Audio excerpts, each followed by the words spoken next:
going everyone? It's Bales and welcome back to another AFL Fantasy head-to-head video. Again, apologies for like the webcam thing and internet still being crap. So hopefully that's sorted soon. But continuing on from our guest stars, we've got another guest star on. You'll know him from the Hatchat boys at AFL Fantasy Hatchat.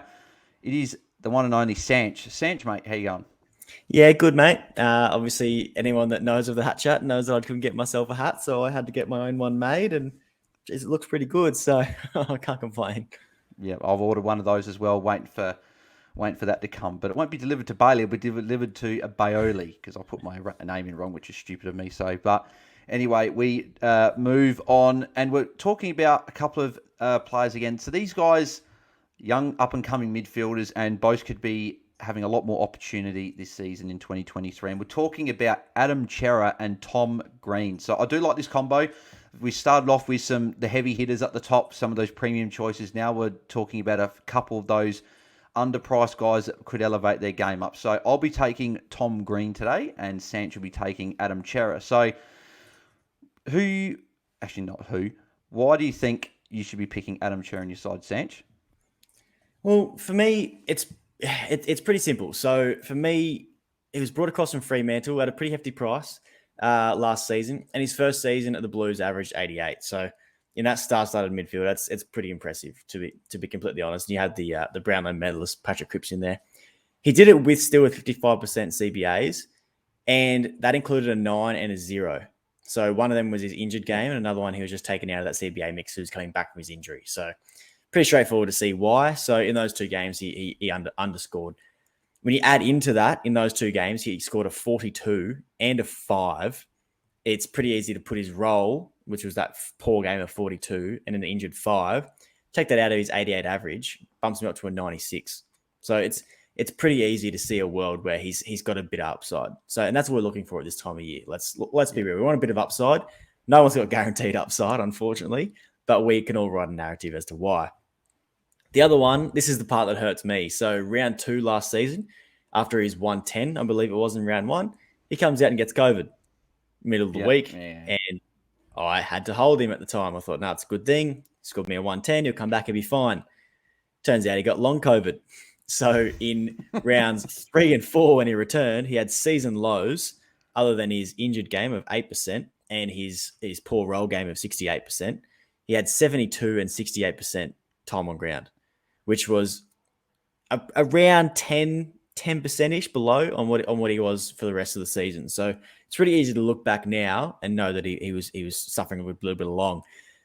And in that same time, he only scored a 70 and a 68. So pretty easy in a world. I'm not going to take them out for you because I'll just be throwing too many numbers at you. But it's pretty easy in a world to see that his average bumps up a little bit more. I think it bumps him up closer to the 100, if not at that 100 mark. The other kicker for me is he averaged 108 when any of the other Carlton mids missed a game in 2022. And it was 5 games, which is a pretty good sample size when he only played 18 games for the season. So to couple that with Walsh's injury, it's pretty easy to see why Adam Cerra, at his price of 88, with Walsh not set on a return, they reckon they're going to assess him. This is coming from Walsh and the medical staff. They're going to reassess Sam Walsh about a month into a season about a return date. He could miss the whole first half of the season or even longer. Mm-hmm. So in a season where we've got so many trades around the buys and so many trades leading up to the buys, it's a perfect world where you can start a guy like an Adam Cerra, watch him explode to start the season, and then, which was what we thought he was going to do last season, but Sam Walsh came back early. But this season, it's different. They rushed him back too early, got another injury. They're going to just sit back. It's a pretty easy world where I see he comes in to a star-started midfield where he's one more chain up that pecking order. So, yeah, I think it's all stars and all lights for Adam Cerra to start this season. Yeah. Obviously, the one concern is that Sam Walsh has a knack of just being unhumanly and returning a lot quicker. So I did hear that he was already running, I think, a week or two ago. And is that a bit nervous that maybe he comes back a little bit earlier and maybe that does affect Cerra and if it doesn't quite get to the buys? Yeah, look, for me, with a guy like Cerra, if we hear anything about Sam Walsh setting a return date of round 3, you don't start him. But if we get closer to the season, what are we? 40 odd days away now, maybe. I think it's a bit If we less now. I get, think it's nearly close to 30, I think. oh, Or that's under nice. 30, actually. It's It's about getting 4 weeks exciting away. now. Getting exciting. But if we say we're a week out and they say, no, I have to reassess Sam. He's going to miss the first 4 weeks guaranteed. That's a pretty good buffer for me because Yeah. it could go Give longer. you maybe 5 or 6 weeks, yeah. Yeah. At least. 5 or 6 weeks at a guy that can go just over the ton, priced at 88. Geez, that just screams money for me. And in that time, you got rookies that can be moving. We forget that in that time, you're still adjusting what rookies you need. So let's say, we'll get to Tom Green in a second, but let's say a Tom Green comes out and he is number one in CBAs, but Josh Kelly and Stephen Coniglio are the ones taking all the touches, or the game style doesn't quite suit, and he does a Jack Crisp and he's just that, kick it forward, move it forward, and it doesn't quite work for Tom Green. You can fall back on the fact that a guy like a Cerra has done it in the right role in that same team. There's a lot of variables on the other side where you're going, oh, he's going to break out. But the Cerra one, you've got a reason to actually see it, or you have seen it before it actually happens. Yeah. It's the reason I do like this combo is because these two guys are so close in price, and because they're both guys that we expect to take that next step. So hopefully they both can. But I will talk a little bit about Tom Green before we pick who we'd go out of the two here. But Tom Green, so I got to start off with the fact that he started like a house on fire last year. So his first 3 scores of the year were 133, 102, and 114, followed up with a 78 and a 102. So then he got a 91, and then it sort of dropped off a little bit from there, and specifically after round 16, where he finished with a 55, 43, missed a game, 53, 85, 97, and 57. So picking that, you don't want to pick that. But the good thing is that could mean he is a little bit of value for this season. So as I said, averaged 105.8 between rounds 1 and 5 last year, and then in this final 5, he only averaged 67. So it's quite a big discrepancy there. So to me, that screams that, one, he didn't have enough opportunity at the start at the back end of the year, and 2, it was just sort of that young guy getting used to the rigors and stuff for full AFL season. So I think this could be the year that he does that, because as we know, Tim Taranto's not there anymore, Jacob Hopper's not there anymore, and Tanner Brunt aren't there. So Tanner Brunt didn't take too much, but the other two guys took at least 50% or more in previous years. Tim Taranto a little bit less last year, but there's a lot more opportunity there. So when we think of people that are going to get the opportunity, I think Tom Green's at the top of our list, because he he can play forward in stints, but he's not really a guy that is like a Christian Petrarca type or Dusty Martin type, where they can play midfield but go forward and be quite damaging. He can go down there, frame for a mismatch, maybe a little bit like, actually, but Cripps does it better, but that's sort of the similar sort of thing. They might push forward from a stoppage. I expect him to get the bulk of the CBAs. Coniglio, Josh Kelly, guys like that are going to get their own CBAs as well. But I think Tom Green will be the 1A in there, and I expect him to get at least 60% CBAs this year, if not a little bit more. So I'll ask you about him, Sanch. So with Tom Green, do you see him getting above 60% CBAs this year, and do you expect him to be that number one guy in the midfield? Yeah, 100%. He 100% gets over that 60. He had 58% last season, which I don't think really tells the tale, because towards the end of the season, so he missed round 19. I think he was injured round 18, missed round 19. So from that time when he came back in, he's a little bit underdone, and they threw a Harry Perryman, who just came back as well, straight into the guts for over 80%. So 89, 90, and 92% in those 3 games. So it doesn't really tell the tale of his 58%. He was more of a 70% kind of guy. So he was already their number one CBA guy. So that's not changing for me. I just don't see a world where that changes. The thing that does change is opportunity. So and this is a big if someone like a Coniglio and a Kelly both aren't the major ball winners, because I can't see all 3 of them averaging over 100. That's just realistically not where I see it. So if I have to pick a ratio, if you head over to Hatchat this week, we talked to the stats man Jaden about a guy like Tom Green. I think is where he lacks is where Kelly and Coniglio really make up the points, and that's in the marks. So they'll be the ones spreading from a stoppage to get the marks, where a Tom Green, get it out or get a tackle, that's me done. Whereas you've got a Kelly getting in there, getting the tackles, getting out there, getting the marks. The same thing with Stephen Coniglio. So that's where I think he lacks a little bit. So for me, if I was to pick the 3 of them, I say Kelly's about a high hundreds, 110. Coniglio's about mid to low, and then Green for me is probably a mid-90s guy. Just that typical Yeah. inside ball that just gets you your solid. What Jacob Hopper has been for years is what I'm sort of cooling to where I've seen him.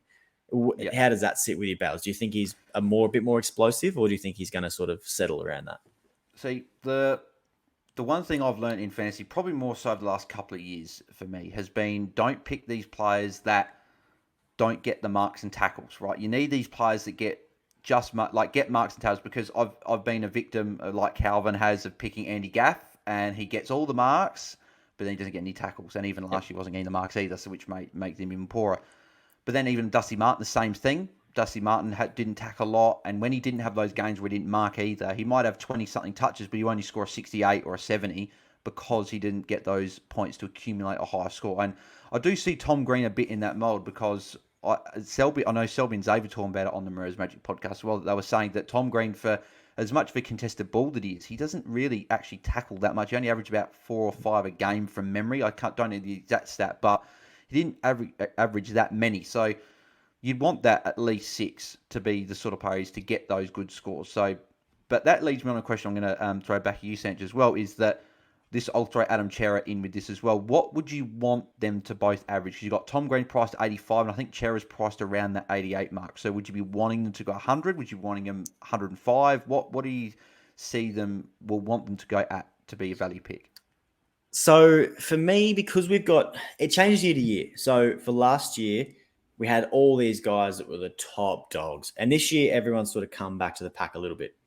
So for me, if they're averaging you just over 100, it's a massive win. You've made an over 10 points gap on what they were priced at.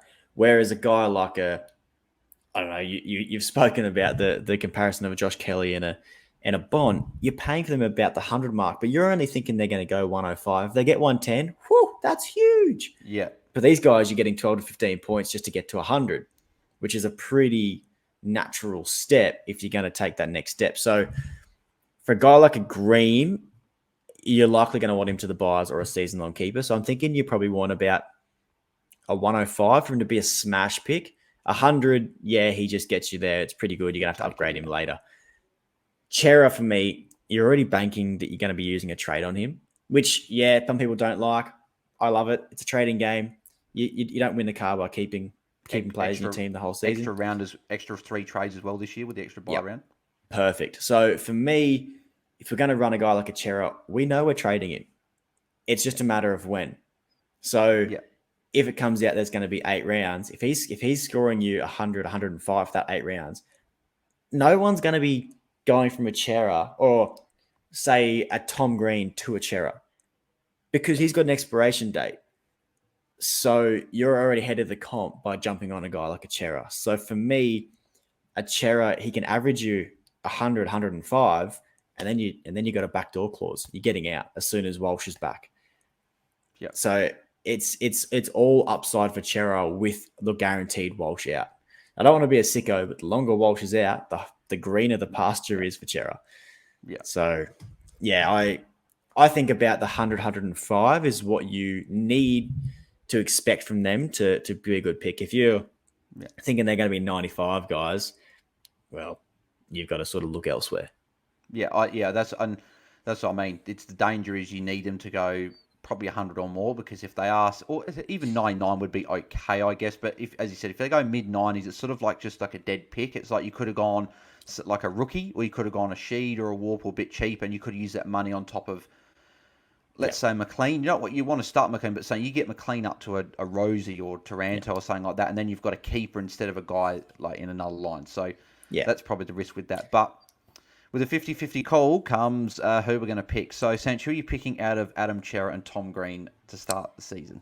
Yeah, it might not be too obvious, but I'm picking Adam Cerra. Yeah. I tend to lean the same way, just because of the reason I did say with the whole Tom Green doesn't quite fill the marks and tackles up, whereas we have seen Cerra can do that. And the added bonus is I think Cerra's ceiling can be higher because Walsh is out. But if they say Walsh is only out for a couple of weeks and he's going to be back this first month, then I would change it to Tom Green straight away. So but it literally is a 50-50 call. Flip a coin, I think, between these two. I think both could pop. I think only one or whatever could pop off. I So, think but they're a good comparison too, because they're close enough to being, let's call them uber premiums. So they're close yeah, enough in points, is what I'm trying to say. They're not a mid pricer that you've got to restructure your team to fix them. So let's say we get 6 weeks in, and Green was a good pick, and he's gone up, what, 80k is 10 points. So he's gone up 80k, and you've bridged the gap to a guy like let's say Took Miller starts slow and he's dropped 160k. It's then just maybe a 50 to 100k jump to go from a Tom Green, who you're like, all right, you did your job. Something's gone wrong. I didn't quite like what's actually going on. Or you say a Cerra, Walsh is back. Happy days. Bang. You cash out one of these half dead rookies in 6 to 8 weeks. And you're up to an Uber premium that you're just pushing to the side and not wasting another trade on. Again, I use the term wasting trades a lot. You don't waste trades in this game because your team's dynamic. That's the whole point of the game. You've ever changing your team, and the evolution of your team is what moves you forward. So you've got to be a week ahead in these trades. Yeah, no, agreed. And as I said, I just think that Cerra can get closer to that 105, even 110. We saw him, maybe you said average 108 when a Carlton midfielder was out of the side. So, but what would you, just last question on Cerra as well, what would you need in terms of weeks for Walsh to be out for? Would you need him to be sort of guaranteed to be out for the first month at least, or 3 weeks, or where do you sit with that? It's definitely the first month, which is what we've been told at the moment. They're going to reassess a month into the season. So Which for me, probably a bit longer, that means, look, if it's 6 weeks and you're getting 600 points out of a guy that's priced at 88, you're going all right. So yeah, I think that's a pretty good win. And if it's any longer, tick, happy days. Like I don't expect him to be going at 105 to the buy. That's not what I'm picking him for. But if I'm picking a guy like a Tom Green, I'm going to need him to go at 100, 105 to the buy. You're But picking Cerra, yeah.